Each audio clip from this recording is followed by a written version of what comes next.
Welcome, and thank you for joining us on this beautiful Wednesday. I'm Kim Wirtz, Communications Director for the Senate Republicans, and I'll be moderating this week's Joint Republican Media Availability.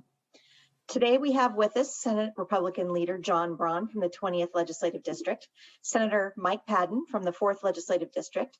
He is the ranking Republican on the Senate Law and Justice Committee. We have Senator Linda Wilson of the 17th Legislative District, and she's the ranking Republican on the Senate Ways and Means Committee. We also have House Republican Leader Representative J.T. Wilcox from the 2nd Legislative District and Representative Andrew Barkis, also from the 2nd Legislative District. Representative Barkis is the ranking Republican on the House Transportation Committee. And we also have Representative Drew Stokesbury from the 31st Legislative District. Representative Stokesbury is the ranking Republican on the House Appropriations Committee. Senator Braun, would you like to begin with some opening remarks? Yes, thank you, Kim. So welcome to everybody that could be on today. We appreciate you showing up. Look forward to lots of good discussion. I'm going to be relatively brief because we have a lot of folks on today and I want to give everybody a chance to speak. Just highlight, kind of what's going on. No surprises. This is budget week or budget time of the session. The Senate operating budget came out of Ways and Means. The Senate Democratic budget came out of Ways and Means on Monday. And I think our understanding is they're going to bring it to the floor for a vote on Thursday. Key takeaways, it's enormous. 13% growth over last biennium. That spends all the rainy day fund in spite of $10 billion in new money in the last few weeks. And it relies on new taxes in a situation where we have enormous amounts of new revenue, both from our economy that's rebounding nicely and from the federal stimulus. No need for taxes, and yet we have not only the capital gains income tax, we have other taxes that are still being discussed, both for the operating budget and for transportation. So we think this is the wrong direction. Obviously, we're going to work hard to provide other alternatives that we think are better for the state of Washington and make our case. Other things I hope we can talk about is what we're going to do about State versus Blake, the State versus Blake decision. We got Mike Padden on, who's been working actively on this issue.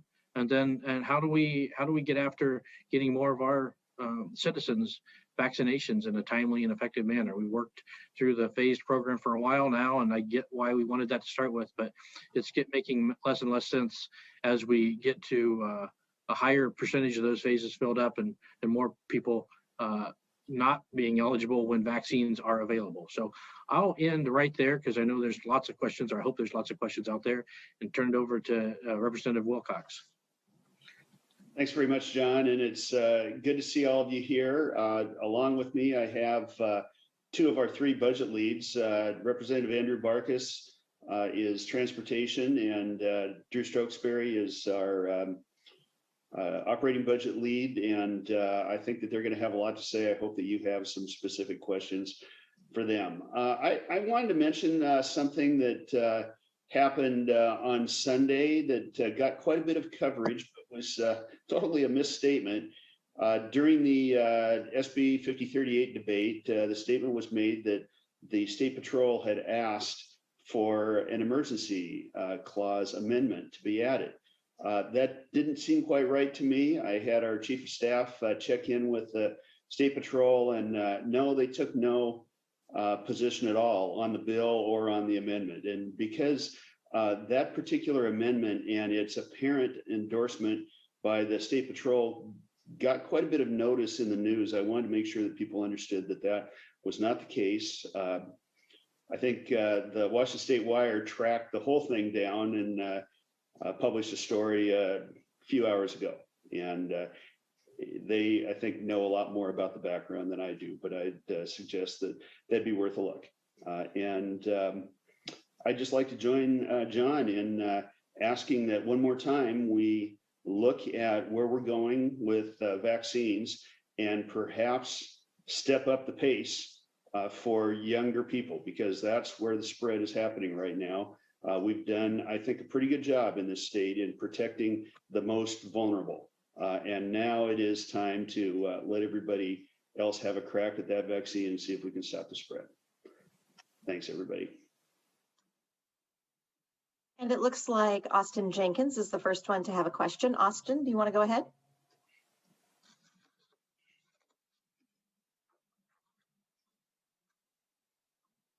Thank you. As a radio guy, I have like 3 buttons I have to hit to ask you a question. I think this will be the last week I asked this, although I think I skipped a week, but particularly interested to hear from Representative Wilcox and Senator Braun about the current relations with the majority party and how it seems like, even though I know there have been some difficult moments and a lot of disagreements, that the relationship is still pretty functional. And that's quite a contrast to what's going on in Oregon. Senator Braun, I know you spoke to this a little bit last week. I don't know if your answer has changed since then, but I am kind of interested in the tale of 2 states and what might be different here versus there. And kind of how you're approaching this as leaders of the minority party caucuses. Austin, thank you for the question. I'll be happy to jump in on that. And no, my position really hasn't changed from last week. I think we're in good shape. And I don't know what's going on exactly in Oregon. I can't say what they're doing right or wrong. And I certainly don't think we're doing everything right, but I think we are doing some things right. We have, and I can speak for our caucus, and I believe the same, or at least I hope the same from the Senate Democrats, is that we're consciously trying to be respectful and courteous, kind, but yet clear that just because we are all those things, or we're trying to be all those things, doesn't mean we agree, that we have an obligation to our constituents to express their views on many varied topics, and recognize that we may have significantly different worldviews than some of our colleagues on the other side of the aisle. Nonetheless, we all want the best thing for the state of Washington. And we know, as we see at the national level, that it's not just going to happen automatically, that we all just show up and work together to get a better answer, that we really do have tough issues with many different answers that we got to sort through, and that we have to be conscious about trying to find a way to do it civilly and respectfully. So that's a long way of saying I think we're in pretty good shape. I think it's happening because folks on both sides of the aisle are trying to go out of their way to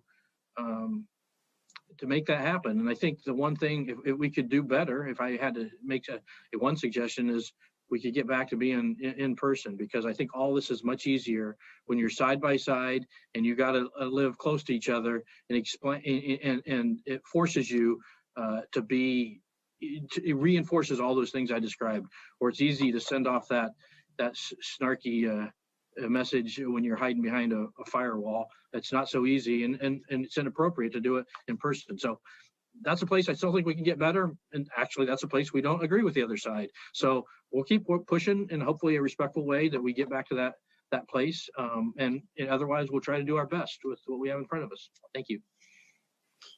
Well, you asked both of us, I guess, and so I'll share my thought. At this level, I don't think you can just let a relationship happen.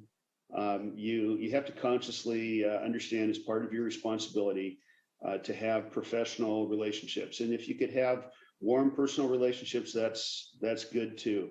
But there's a lot of forces in our state and in our country that try to rip people apart. And I would say I feel like it's one of the jobs of many of us in leadership to try to model that you can vigorously disagree on things that are pretty fundamental, but you understand that doesn't mean that you have to burn all the good things down. We have a society and a form of government that were handed down to us by our parents, our grandparents, the founders, millions of people that have worked hard to create state of Washington and the United States. And we cannot let that be torn apart just because it's easy to indulge in bitterness and personal conflict. We also have a job to do every day, and that requires efficient communication. And I think some of the worst things that happen in Olympia arise because people are reluctant to talk to each other. And we would be irresponsible in our jobs if we didn't keep in mind the fact that without efficient communication, which works best when you have a friendly relationship, we're not serving our constituents. And I think we've got a lot of members that feel exactly the same. Austin, do you have a follow-up? Just briefly on the budget question and maybe following up on Senator Braun's comments, is it I know your budgets on both sides propose to spend more than the current budget. Are you saying that yes, spend more, but the amount of additional spending that the Democrats are proposing is too much? Or is the issue more around the priorities? I wanted to make sure that I was clear about whether you think the spending levels are appropriate or not. Yeah, that's exactly what we're saying. We think the spending levels, certainly in the Senate Democratic budget, is just too much. I mean, with all the new money, there are places we certainly should invest in our state, but they should be focused and limited. And with all the, in particular, the federal money, they should be one time and don't create a bow wave. So I would say we disagree with some of the items, certainly, but broadly, we just disagree on the amount. And I'd say a similar situation is happening over on the House side. Was pleased that some of the biggest priority items that were funded in the House Republican budget, and I think most, if not all, were in the Senate Republican budget, were reflected in the House Democrat budget. Last year, House Republicans were the first caucus, I think, ever to propose funding the Working Families Tax Credit, and that's now been in both minority proposals this year and then both majority proposals. So that looks to be funded for the first time in state history, and I think Republicans were the ones that made it happen. We've been saying for years to fund forest health management out of the general fund, and that is reflected in both budgets. Same thing with foundational public health. Senator Wilson had a bill, I had a bill that would have sent a large sum of money to the unemployment trust fund, and that's in the House Democrat budget. So there's a number of things that I think were our priorities that I'm glad to see reflected in the Democrats' budget too. But I think, like Senator Brown alluded to, there's several reasons why the spending is just inappropriate. I believe in the aggregate, it's more than what we proposed. There's a variety of not big items, but a large collection of small and medium-sized items that really add up. And it's things that 6 months ago, heck, 2 months ago, I don't think anybody would have seriously considered we needed to fund, given the financial situation we found ourselves in. And if we felt like we could survive without the sky falling for the last year without these programs, I think we can wait another year or two just to ensure that the revenue picture continues to be as strong as it currently looks. And then lastly, the fact that we rely on taxes to do any of this is just totally inappropriate. The underlying tax is not constitutional, it's not popular, and it's just bad economics, and will be bad for our state in the long run.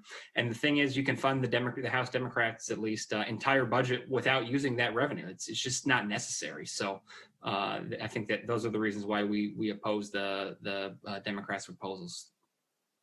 And if I could just say something, insert here. There are a few things in our budget that aren't in their budget that we have done, spending $4 billion less than their budget. And one of those is, I think, that would be well received is a property tax reduction, which is exempting the first $250,000 of a home's value. I think that it's a good opportunity to get back to the people now when we have such an influx of federal money, and with our economic council forecast being so good. We also want to eliminate the B&O tax on manufacturing. We still have that. That would be an excellent idea to do. We've lost over 70,000 jobs over the course of the last 20 years. And they pay very good family wage jobs. So we would like to encourage that, plus keep Boeing, entice them to stay and entice other manufacturers to come in, and with the elimination of the B&O tax. As well, we have the transportation. We'd really like to change the way the funding is done. Transportation infrastructure is funded by stopping the regressive gas tax that they are always talking about, the regressivity of these taxes, and to take the natural nexus that we have of a sales tax on car sales. And then certainly we would not, in our budget, we would not deplete the rainy day fund, which they have still done on top of raising taxes. And so, and not only are we looking at the capital gains tax, but we are looking at the wealth tax is now, I think what I've heard is coming out of appropriation or House Finance today. So that bill is moving as well. And we just don't need those taxes today or for a while. Okay, the next person in line is Hannah Scott from Cairo Radio, and I received a message that Hannah is having some technical difficulties, so I'll ask her questions. Her first one is, any thoughts on the $250,000 in the Senate transportation budget for the study on car tab payment plan options? Representative Barkus? Uh, Thank you. In the Senate, because that wasn't in the House transportation budget. I know. There are so many studies, Hannah, it's hard to keep track. A lot of times when the policy just can't get to where it needs to be, we have a tendency to study it. I do know that we are going to be offering an amendment to the transportation budget. Representative Gaynor is working on one that looks at alternatives to traditional forms of funding for our revenue for the transportation budget. And, when the opportunity arises, I'll tell you a little more about the budget, the way the House has put it together. But this amendment is to look at not only car tabs and fees, but also, as Senator Wilson mentioned, we have been proposing, I know Senator Braun had a version, Representative McEwen has a version of a bill that talks about taking the sales tax on vehicle sales that goes into the general budget, and swapping that into the transportation budget. Our ideas were to put that directly towards maintenance and preservation, which is a huge underfunded area in our transportation arena. And this is a concept we've talked about for the last couple of years. We actually had the bill heard last year. It was not considered this year, but I know that in the process right now, the budget's done and there is no revenue coming in that manner. But there are a lot of discussions around a transportation package and revenue, including a title-only bill in the House Transportation Committee that will be heard tomorrow with regards to transportation spending. That's about the extent of the bill. Apparently in 30 or 45 minutes, we're all going to see what the rest of the bill looks like when that hits, according to my sources. And then this is part of what we're hearing to be the grand bargain between the House and Senate Democrats with regards to their carbon proposals, their fees, et cetera, to pay or provide new revenue for a transportation package. On that $250,000 study, I'm on the Senate Transportation Committee, and people aren't interested in studying options and how they're going to pay the high car tab fees. They voted for $30 car tab fees. That's what they're really interested in. This is just a Band-Aid to try to cover the problem that's out there, and it's not. We don't really need the study to look into that. Yeah, thank you, Senator Patton. I would say one more thing too. I know Representative Orcutt, I haven't seen the language yet, but we may be offering another amendment. The House transportation budget will hit the floor Friday afternoon, late afternoon. And I know that Representative Orcutt was also looking at that because we did discuss during the budget cabinet the $30 car tabs. As a matter of fact, it was a very interesting process this year in doing the budget because last year, due to I-976, we crafted a budget taking into consideration the loss of revenue because of that initiative. And then all of a sudden, the courts, of course, overturned it. That revenue came flooding back in, which helped. Not going to lie, it helped in the way that the budget was crafted because of the massive shortfall due to COVID-related losses. But we have continued to talk about that. We've continued to talk about what the people voted for, what they want, the fact that we should have lower car tabs and lower fees. And this needs to be part of the mix in the overall conversation when it comes to revenue. So we'll see what that other amendment is considered.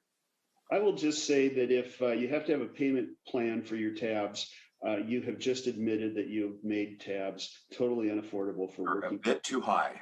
Yeah.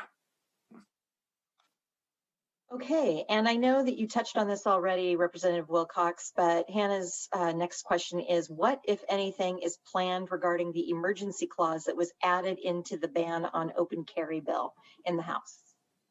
Well, it's back to the Senate to decide if they want to concur. I think that amendment is tainted at this point. It certainly was not requested by the State Patrol, as was stated in debate. And if I was in the Senate, I think I would be very unhappy about being asked to concur in that. Yeah, you can expect that we will resist that additional amendment to the bill. Of course, most of our caucus did not support the underlying bill, but that particular amendment seems like an affront to the voters and the front to making sure that we make accurate statements on the floor of either chamber. Okay, and we'll go to Sarah with McClatchy. Thank you. This is for Senator Patton. Senator Rivers has now signed on to the bill from Senator Dingra that's meant to address the Blake decision. I noticed you haven't signed on to that at this point, but is that a measure that you also support? And are you able to offer some insight into discussions that are happening surrounding that bill and others addressing the Blake decision? Well, there's 5 parts to Senator Dingra's bill, and 2 or 3 of them are things that I could conceivably support. Certainly, we've got to fix the juvenile issue. I am disappointed. This decision came out February 25th by our state Supreme Court, and here we are 5 weeks later, and we got a crisis situation out there in public safety. We've got all sorts of individuals that are shooting up heroin and using other drugs and telling law enforcement, hey, there's nothing you can do about this. And the juvenile issue, it's, illegal to smoke cigarettes, but you can shoot up meth or use meth, cook meth. So, I mean, these things need to be fixed. Plus, we have a crazy quilt of local ordinances now in Marysville and Grant County, and I believe Lewis County's looking at it. And we've got prosecutors with different approaches, because there is a motion for reconsideration in front of the Supreme Court filed by Larry Haskell, the Spokane County prosecutor. And the court has just asked for briefings on that. So that's going to be another 30 days probably. Some prosecutors are going ahead and implementing the decision right away. Others are waiting for a final decision after reconsideration.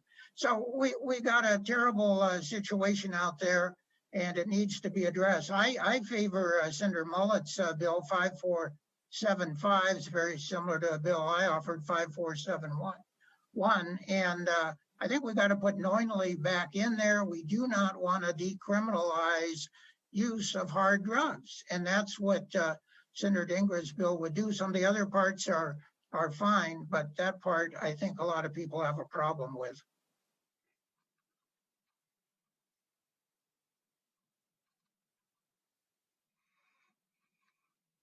Sarah, did you have a follow-up question?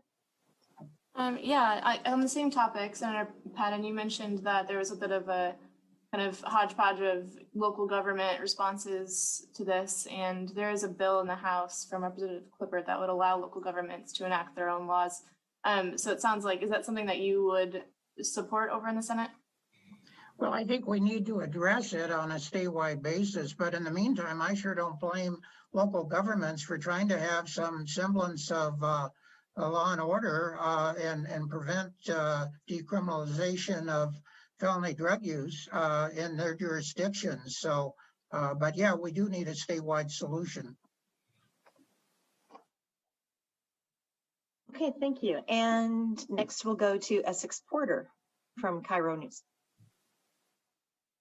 Yes, and a few things I have to click as well as a television reporter to be sure I can ask a question. And I wanted to go back first to vaccines and want to hear from maybe a couple of you what you are hearing from constituents. Is there truly much contact from constituents to lawmakers, from constituents really anxious to see the vaccines limitations lifted? Are you hearing that from your constituents?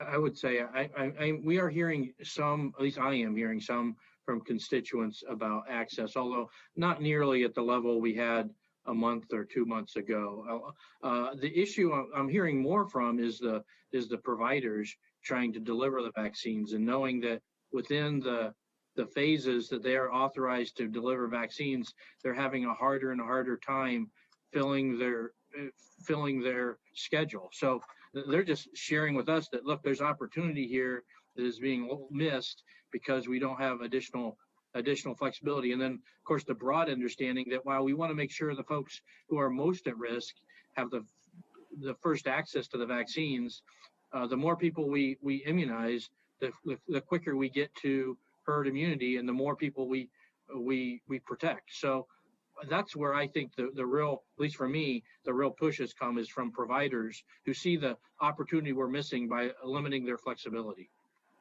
Yes, I think I've seen it mostly from reporter Twitter, but I think that there is a big opportunity here. There's, I think as of last night, there's about 400,000 doses out there in inventory, about maybe 8 days at our current rate. So there's a lot of it in inventory, and it just seems to make more sense to get those in arms instead of sitting in refrigerators.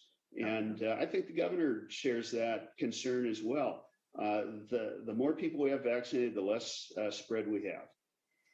I would just add, Essex, I've heard from constituents, but I've also heard from people in healthcare who are administering.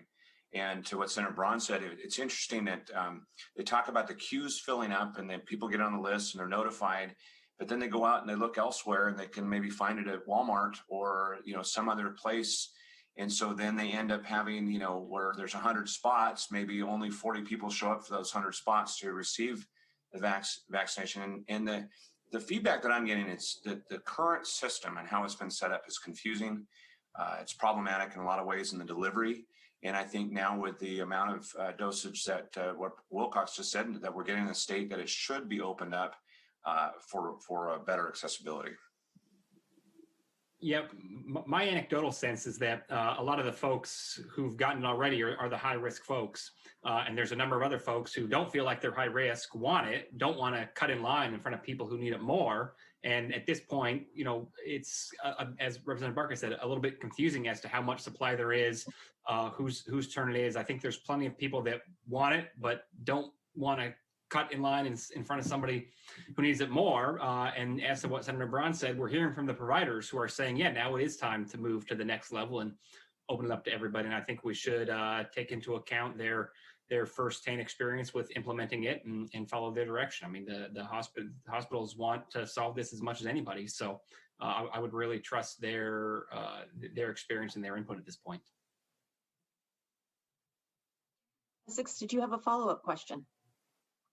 Yes, and you may have answered this in earlier opportunities, but I just wondered if there's any response to this letter from other lawmakers to both Republican and Democratic leaders asking that the legislature end the state of emergency. Will anything be done in that direction? Is that something that really needs to be done?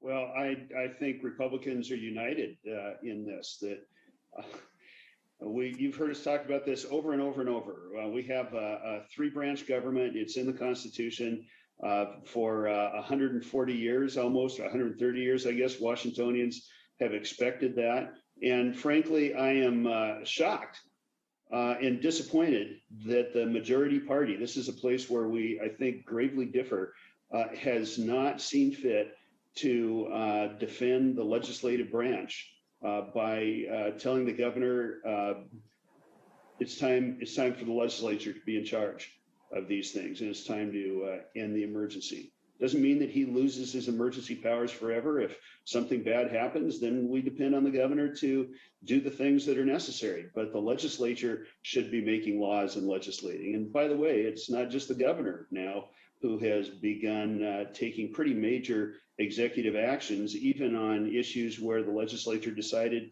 it absolutely didn't want to act. The latest declaration by the Office of the Insurance Commissioner is the best example of that. Yes, I could add one more thing to give you another example. We are in session. We're legislating. We should be doing what it is that we're doing.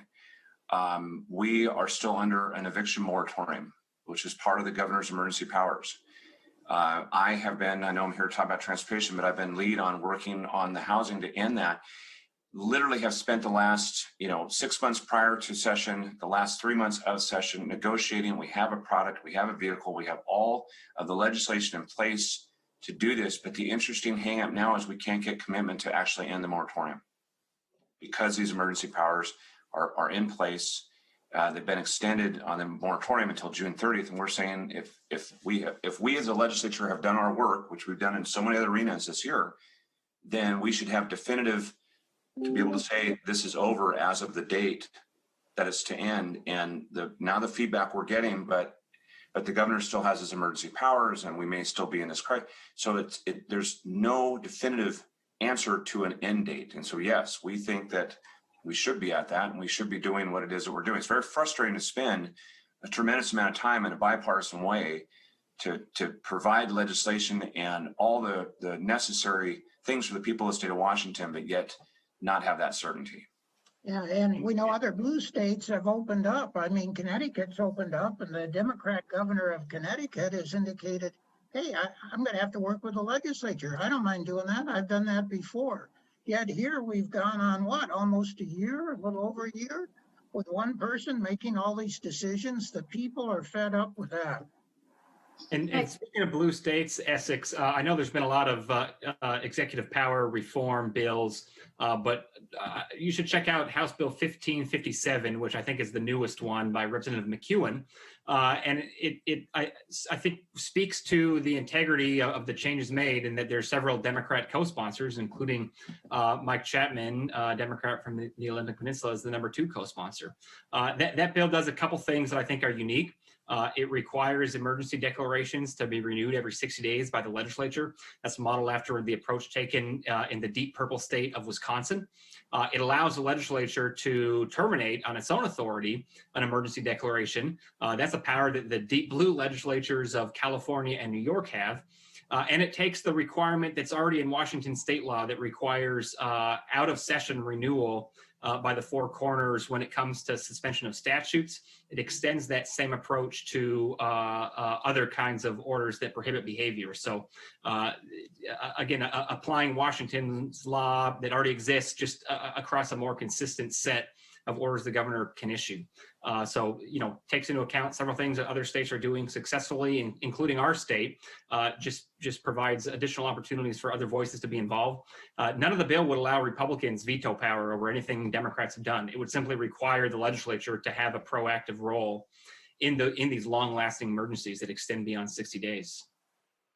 And I guess I'd like to weigh in. I also have a bill for emergency powers. And if you think about it, in 25 days, we're going to be out of session and nothing has been addressed on this issue. If you think even Idaho, who's a red state with a red government, and they are actually going and changing their laws because they want to have their legislature, even with the Republican governor, want to have a say in their legislation. I think that the disappointing thing here is that we haven't even had the ability to discuss it on the floor. And so I think moving forward, that is one issue. I mean, what we're doing, or my bill would do, is just basically do the same process that we were doing when we were in the interim, when we weren't in session. So basically, four corners would be allowed to review the proclamations. And if one corner said no, then it didn't happen, or it actually brought along ability to negotiate, which did happen in a few cases with some of the proclamations that we had during the interim. So it's real, I believe, as well as unanticipated receipts. So if we know that money's coming in when we're not in session, we should have the ability for the legislature to weigh in on appropriating that money. That is not the executive branch job. So we need to look at that as well. In fact, it's a bipartisan issue. I know that Senator Rolfes and I have been both trying to figure out a way to incorporate some sort of parameters and sideboards on that. So hopefully we'll get there. Thank you all. And we'll go to Laurel Demkovich from the Spokesman. Go ahead, Laurel. Thanks, Kim. This is a budget-related question, so probably Senator Wilson and Representative Stokesbury, but anyone can weigh in. I'm just wondering if you can talk a bit more about your concerns with using the rainy day fund. I know in the past, your caucuses have talked about using that for some of these one-time COVID costs. So can you talk a little bit more about what's changed? And I guess if you're glad you haven't used it up until this point. Well, it was certainly a good idea that we had it there so that when we went through this pandemic, that it was available for us. but it isn't necessary now because we have billions and billions of dollars rolling in. Usually an emergency fund like that would be used in a one-time thing, where that's what's happening here with the federal money coming in from the Rescue Act is that it's one-time funding. So for us to use that now, you're talking about 1.8 billion. We need to keep that in there for any future recessions that we may go into. And it can happen. We still don't know what this pandemic is going to do.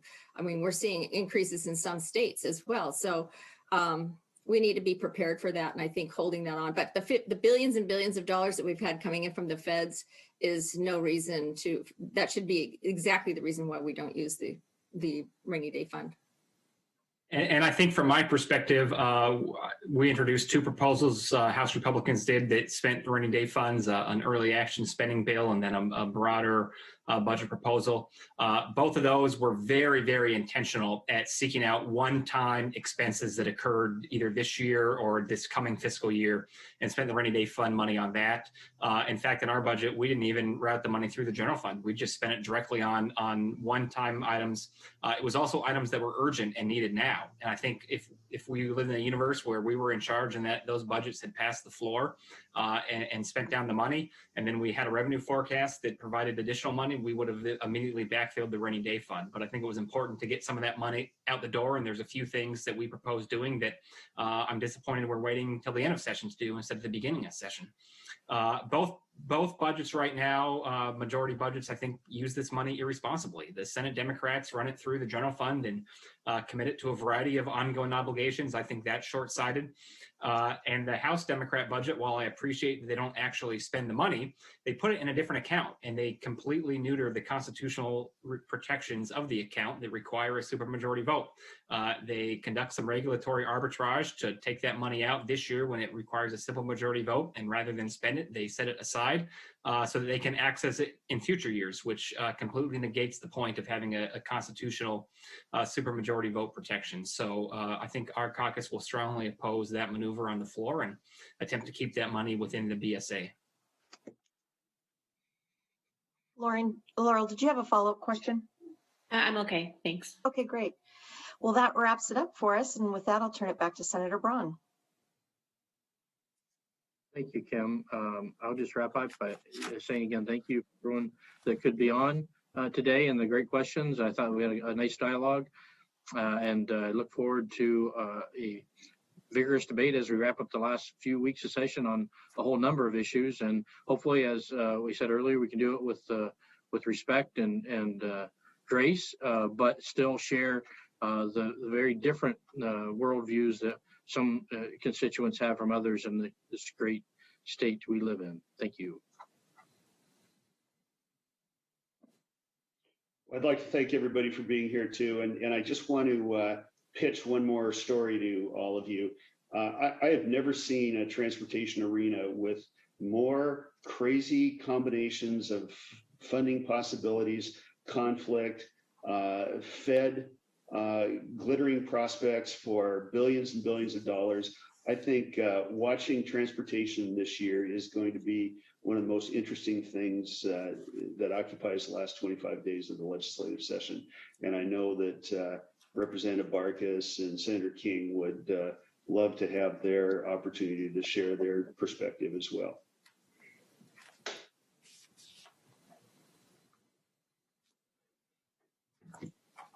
Thank you, everyone. We'll see you next week.